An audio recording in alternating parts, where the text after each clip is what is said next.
அது என்ன காளைக்கட்டி ஆசிரமம், அது போக போக பேர் மாறி மாறி மாறி காளைக்கட்டி ஆசிரமம் அப்படின்னு வந்தாச்சு.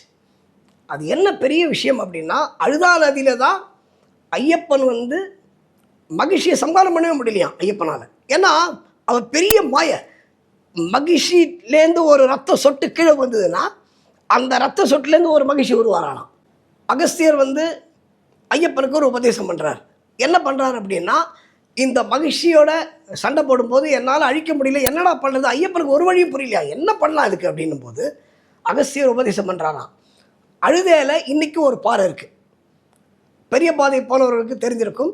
அந்த அழுதை என்ட்ரி ஆன உடனே அழுதையில் ஒரு பாறை இருக்குது. நம்பியார் சாமி அந்த கல்லில் உட்காந்து தியானம் பண்ணும்பொழுது அவருக்கு எந்த டைவர்ஷனும் இருக்காது. அவர் கான்சன்ட்ரேஷன் ஃபுல்லாக ஐயப்பன் மேலே இருக்கும்.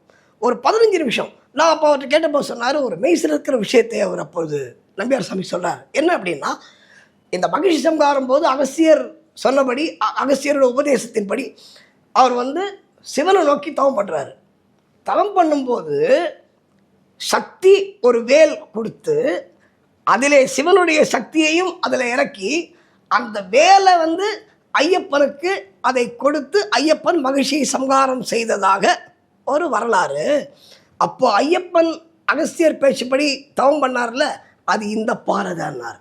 இது பல சாமிமார்களுக்கு தெரியாது. அந்த பாறையில் உட்காந்து ஐயப்பன் தவம் பண்ணி பரமேஸ்வரனை தவம் பண்ணி சக்திவேல் வாங்கியதாக வரலாறு. இது சிவனுக்கு தெரியாது ஐயப்பனுடைய சக்தி. இருந்தாலும் ஒரு ஒரு க்யூரியாசிட்டியில் சிவன் வந்து பார்க்கணும் அப்படின்னு இவங்கெல்லாம் ஆசைப்பட்டு தேவர்கள்லாம் போய் சொல்கிறாங்க, பாரு உங்கள் பையன் பிரமாதமாக சண்டை போட்டுருக்கான்னும் போது சிவன் தன்னுடைய காளையில் ஏறி அங்கே வந்து காளையை கட்டுறாராம். காளையிலேருந்து இறங்கணும் இல்லை அவர், அந்த காளையை ஒரு இடத்துல கட்டிட்டு அங்கேருந்து அந்த சண்டையை பார்த்தாராம். அதனால தான் இன்றைக்கும் அந்த இடம் காளை கட்டி ஆசிரமம்னு பேர் அதுக்கு.